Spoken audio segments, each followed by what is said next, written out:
il dit, Dieu dit dans le psaume 23,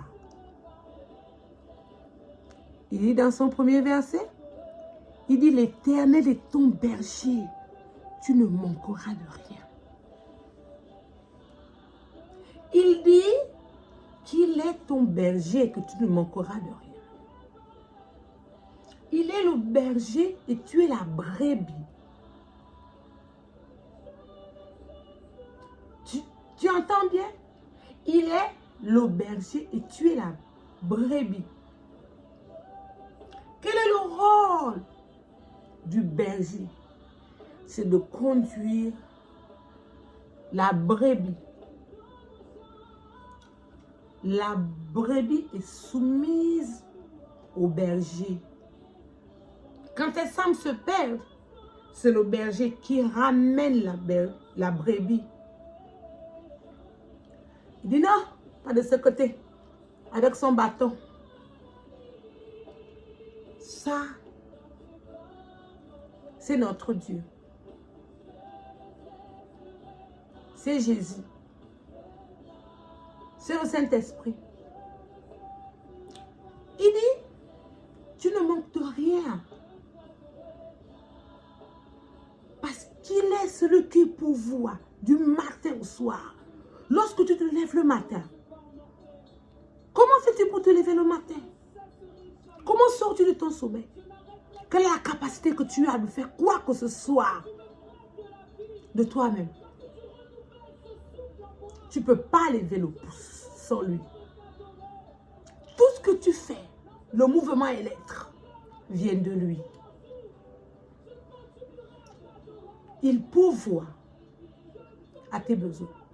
Et il y a au verset 2, il dit, il te fait reposer dans des verts pâturages. Les verts pâturages, la verdure, ce qui est frais, sa parole, il te fait reposer. C'est là que tu as du repos, dans sa parole. Parce que quand tu es troublé par les circonstances de la vie, c'est dans la parole que tu trouves la paix. Parce que dans sa parole, il y a des promesses réconfortantes pour ta situation. Il dit, il te dirige vers les eaux calmes. Et c'est là, dans sa parole, que tu trouves le calme. Parce que tu lui fais confiance. Tu lui fais confiance. Alors, dans les eaux calmes, il te dirige. Au verset 3, il dit, il restaure ton âme et il te conduit dans les sentiers de la justice. À cause de son nom. Les sentiers de la justice, c'est là où tu es justifié. C'est là où tu as la grâce même quand tu as péché. C'est là où tout ce que tu as fait dans le passé, de génération en génération, lui, il vient te conduire dans ces sentiers à cause de son nom. Il te dit, tu es justifié, il n'y a point de condamnation en toi qui es enfant de Dieu. Et il dit, au verset 4, il dit, quand tu marches dans la vallée de l'ombre de la mort, il dit, ne crains aucun mal, car il est avec toi. Tu marches, c'est dans la vallée, hein? Ce n'est pas dans la mort, c'est seulement la vallée de l'ombre de la mort. Mais il est avec toi dans la vallée de l'ombre de la mort. Il marche avec toi, il est avec toi quand ça ne va pas. Quand tu vois que tout est compliqué, quand tu vois qu'il n'y a pas de secours, lui, il te dit, il est avec toi. Lorsque tu te trouves dans des problèmes sérieux, il te dit qu'il est avec toi. Et il te dit, sa houlette et ton bâton te rassurent. Au verset 5, il dit, il dresse devant toi, en face de tes adversaires, une table. La table est là.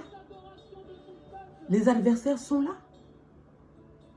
C'est Dieu qui dresse la table. Et là, tu es assis.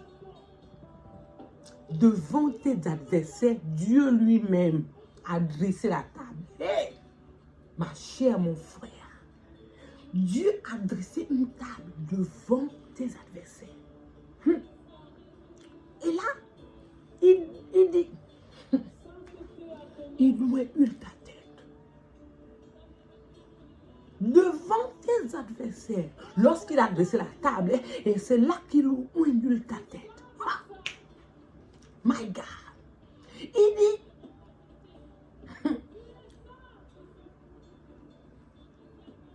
ta coupe déborde. Il dresse une table devant tes adversaires. Il doit huiler ta tête. Il dit, ta coupe déborde. Aïe. C'est devant l'adversaire. Hein? Donc, nous n'avons pas à trembler devant l'adversité. Pourquoi? Parce que c'est Dieu lui-même qui a dressé la table devant l'adversité. Il dit, c'est là qu'il huile ta tête. C'est là que ta coupe déborde. Et il dit, le bonheur et la grâce t'accompagneront tous les jours de ta vie. Et il te donne encore la promesse que tu demeureras dans la maison de l'Éternel jusqu'à la fin de tes jours. Ça, c'est le psaume 23. C'est un psaume de réconfort. Là où on sait que non, l'Éternel est là. Il est avec là. Il est avec nous. Là. Alors, mon frère et ma soeur, ça, le psaume 23, c'est pour ceux qui sont chrétiens.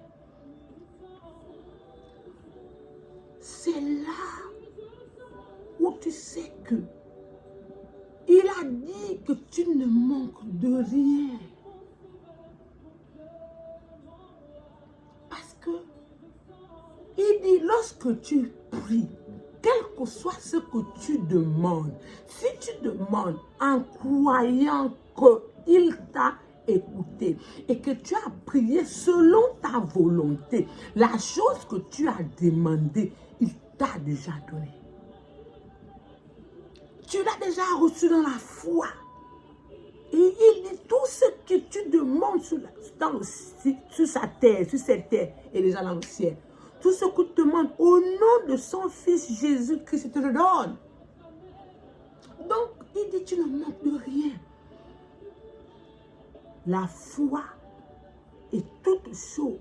Il est celui qui donne, donc tu ne manques de rien. C'est à ta décision que dépend le succès. Pour prendre ce qu'il t'a déjà donné. Parce que lorsque le roi Jésus allait à la crucifixion, le voile s'est déchiré en deux. Il a dit, tout a été accompli. Alors, quand tu reçois ce qu'il a déjà donné par la foi et par la patience et la persévérance. Tu rentres dans la joie. Tu verras s'accomplir ce qu'il t'a déjà donné.